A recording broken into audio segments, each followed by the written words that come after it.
Saya kira 2.000 hektar tanah di Tanah Marin dibabat hanya untuk kepentingan oligarki dan ketamakan dan kerakusannya, dan juga Raja Ampat yang indah mulai hancur karena ketamakan dan kerakusan oligarki dan penguasa dengan slogan demi proyek strategis nasional. Friends, welcome to the Manuscript Papua YouTube channel. Hi everyone, thank you for joining us here at Manuscript Papua. Pada 8 Juni 2025, dalam sebuah misa yang khusyuk tapi penuh keberanian, Uskup Timika menyampaikan pesan yang tidak main-main. Beliau bilang, kita harus berpihak kepada mereka yang sedang berjuang mempertahankan hidup. Kita harus dukung mereka yang melindungi tanahnya, menjaga ciptaan Tuhan, dan melawan kehancuran. Karena mereka berjuang bukan asal-asalan. Mereka berjuang karena dorongan roh Tuhan dan karena kebenaran berpihak pada mereka. Dan Uskup juga tegas, jangan pernah berpihak pada iblis. Siapa iblis itu? Mereka yang menghancurkan umat Tuhan, yang menghabisi alam, dan merusak tanah keramat lewat kuasa dan uang. Mereka ini bukan datang dengan senjata, tapi datang dengan kontrak, tambang, sawit, dan izin resmi dari para elit. Karena itu ambisi dan ketamakan, dan kerakusan untuk eksploitasi sumber daya alam di Papua ini, maka terciptalah konflik. Pihak yang berjuang untuk mempertahankan alamnya, hutannya, budayanya, itulah mereka yang dikuasai oleh Roh Kudus. Tapi pihak yang menciptakan konflik adalah roh kejahatan yang menguasainya demi kepentingan kapitalisme, kepentingan imperialisme, oligarki, dan semuanya. Pertanyaannya sekarang, siapa sebenarnya perusak Papua itu? Jangan pura-pura tidak tahu. Perusahaan tambang besar, perusahaan kelapa sawit, investor tambun, dan para politikus rakus. Itulah mereka. Mereka datang menggali gunung, meracuni sungai, dan menyingkirkan masyarakat adat seolah-olah orang Papua cuma tamu di tanah sendiri. Dan mereka dilindungi, dapat izin, dijaga aparat, dikasih karpet merah oleh negara.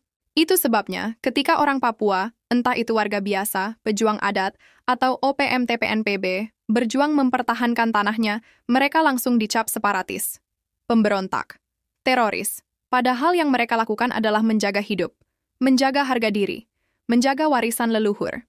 Sementara itu, yang datang merampok dengan dasi dan proyek besar justru dipuji dan dibiarkan merusak segalanya. Papua itu kayak luar biasa. Freeport adalah tambang emas dan tembaga terbesar di dunia. Isinya bisa bikin satu bangsa hidup sejahtera selamanya. Tapi yang kaya siapa? Rakyat Papua? Tidak. Yang kaya itu Amerika, elit Jakarta, para oligarki, dan para makelar internasional. Mereka tidak peduli berapa banyak rakyat Papua mati. Yang penting emas tetap mengalir. Dan Papua juga punya posisi strategis. Ada di tengah jalur Samudra Hindia dan Pasifik. Papua itu seperti pintu gerbang untuk kekuatan dunia. Makanya Papua dipertahankan mati-matian oleh negara, bukan karena cinta tapi karena takut kehilangan kendali. Takut Amerika atau Cina ambil alih. Takut proyek-proyek raksasa dari Kalimantan sampai Papua terganggu. Takut jika orang Papua benar-benar bangkit dan berdaulat atas tanahnya. Jadi ini bukan semata-mata soal Papua merdeka. Ini soal siapa yang mengendalikan akses, baik secara langsung maupun tidak langsung, terhadap tanah dan kekayaan alam Papua. Yang sedang terjadi adalah penjarahan sumber daya, terutama melalui proyek-proyek besar. Papua kini menjadi dapur dunia, sementara Indonesia berperan sebagai penjaganya. Papua adalah contoh nyata kolonialisme gaya baru. Dijajah pakai tambang, dijajah pakai investasi, dijajah pakai militer dan media. Dan kita semua, kalau masih memilih diam, berarti kita ikut melanggengkan penjajahan itu. Kesimpulannya, kamu mau berpihak pada siapa? Pada mama-mama Papua yang jaga kebun dan hutan, atau pada investor rakus yang datang bawa alat berat? Pada orang adat yang menjaga sungai, atau pada pengusaha yang menggali emas dan tinggalin racun? Pada suara kebenaran dari tanah Papua, atau pada oligarki yang bikin semua jadi bisu? Uskup Timika sudah bicara dengan terang dan tanpa takut. Sekarang giliran kita, bersikap, berpihak, atau kita ikut jadi bagian dari sistem yang membunuh Papua pelan-pelan. Salam hormat dan salam perlawanan. Dari tanah yang belum pernah menyerah, Papua. Dari suara yang tidak akan diam, Manuscript Papua. Friends, don't forget to leave a positive comment. Warm regards from Manuscript Papua, a YouTube channel sharing stories from Papua, Indonesia. Papua! Merdeka! Papua! Merdeka! Bapak, Ibu, dan Saudara sekalian, situasi kita saat ini, khususnya kita di Indonesia, di Papua ini, sangat membutuhkan peran Roh Kudus. peran Roh Kudus atau Roh Kristus itu menjadi sangat dibutuhkan untuk berdaya guna jikalau kita para pengikut Kristus atau orang-orang percaya ini tidak mengandalkan Roh Kudus dalam hidup dan karya kita, maka pelayanan kita itu tidak bedanya dengan manusia pada umumnya yang melayani orang lain dengan mengikuti roh dunia ini, bukan Roh Kristus. Kita mesti meniru bagaimana para rasul dan para murid yang dapat mengandalkan Roh Kudus dalam hidup dan karya penginjilan mereka, pewartaan mereka, bahkan sampai kepada pemberian diri mereka total. Banyak, hampir 12 rasul ini 10 orang dan para murid dan pengikut atau jemaat perdana pada umumnya adalah martir. Karena mereka berani mengorbankan seluruh hidupnya demi kesaksian iman akan Kristus yang telah hidup dan jaya. Kita mesti mampu membunuh roh-roh kedagingan kita, roh-roh dunia ini, karena kita mengandalkan Roh Kristus. Bagaimana para rasul, mereka juga mampu melampaui roh-roh dunia ini, roh kedagingan mereka sendiri, dan mampu hidup menurut Roh Kristus yang hidup dalam diri mereka, dan mereka berani berkorban setotal-totalnya demi gereja, demi Kristus, hingga kita boleh seperti sekarang ini. Persoalan besar yang kita saat ini hadapi adalah kita lebih cenderung mengandalkan roh kedagingan kita sendiri, roh dunia ini. Apalagi dengan situasi dunia, dengan tawaran roh-rohnya. Roh materialisme, hedonisme, konsumerisme, roh individualisme, ateisme, kesombongan, keangkuhan, superbia. Inilah roh-roh kedagingan, roh dunia. Sebagaimana Paulus dalam suratnya kepada umat di Roma.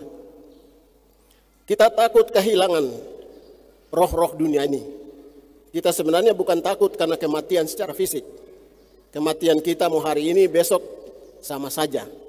Tetapi kematian yang berkualitas, kematian yang memberi legasi iman kepada gereja, kepada generasi, kepada keluarga, itulah yang dibutuhkan.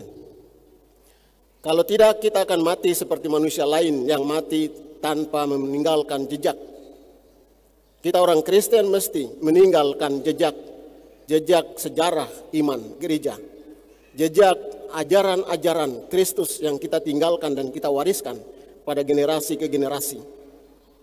Tetapi kita di dunia ini sekarang ini lebih banyak dikuasai roh kesenangan, ambisi, kekuasaan, status quo, ketakutan akan kehilangan kenikmatan, kesenangan, kehilangan pujian, dan seterusnya. Inilah yang membelenggu roh Kristus di dalam diri kita. Situasi konflik bersenjata dan kekerasan sosial yang terus berlangsung selama 60-an tahun di tanah Papua hingga hari ini adalah contoh konkret dari kita manusia di Indonesia ini, di Papua ini, yang mengandalkan roh duniawi, roh kedagingan, roh ambisi, roh ketamakan dan kerakusan, ideologi kapitalisme yang menggerogoti semua pemimpin dan kita semua, sehingga menciptakan konflik untuk kepentingan sesat. Karena itu ambisi dan ketamakan dan kerakusan untuk eksploitasi sumber daya alam di Papua ini, maka terciptalah konflik bersenjata, konflik sosial, kebencian, konflik di atas konflik, karena kepentingan-kepentingan dunia dan roh dunia. Kalau roh Kristus pasti adalah damai, adalah sukacita, adalah menghormati hak-hak hidup manusia, dan menghormati hak alam ciptaan Tuhan. Bapak, Ibu, dan Saudara sekalian, pihak yang berjuang untuk mempertahankan alamnya, hutannya, budayanya, itulah mereka yang dikuasai oleh Roh Kudus, berani untuk terus bersuara tentang hak-hak hidupnya. Tapi pihak yang menciptakan konflik adalah roh kejahatan yang menguasainya demi kepentingan kapitalisme, kepentingan imperialisme, oligarki, dan semuanya. Inilah roh dunia ini, roh kedagingan. Oleh karena itu, saya kira 2.000 hektar tanah di Tanah Marin dibabat hanya untuk kepentingan oligarki dan ketamakan dan kerakusannya, dan juga ini Raja Ampat yang indah mulai hancur karena ketamakan dan kerakusan oligarki dan penguasa dengan slogan demi proyek strategis nasional. Inilah roh dunia. Apakah kita mau ikut dengan roh dunia seperti ini, menghancurkan alam, menghancurkan sesama, ataukah kita mengikuti roh Kristus yang adalah roh pemersatu, roh yang menghargai keutuhan keindahan alam, roh yang menghormati martabat manusia dan hidup manusia. Semoga umat sekalian yang menerima sakramen Krisma hari ini mampu dikuasai Roh Kudus dan kita semua. Kita mampu dikuasai Roh Kristus untuk mengatakan kebenaran, untuk berjuang mengatakan kehidupan yang sejati, untuk berjuang tentang keadilan dan perdamaian, untuk berjuang untuk mempertahankan persaudaraan yang sejati, bukan semu demi kepentingan sesat dunia ini. Kita berdoa semoga kita setiap saat, apalagi yang hari ini menerima Krisma, harus berani mengatakan kebenaran Kristus adalah kebenaran sejati daripada kebenaran dunia yang adalah palsu, sesat saja. Kita tidak perlu takut karena bacaan hari ini mengajak kita kalau kita mengikut Roh Kristus, kita akan disiapkan kemuliaan kekal bagi kita semua dalam kemuliaan bersama Allah di surga. Amin. Manuskrip Papua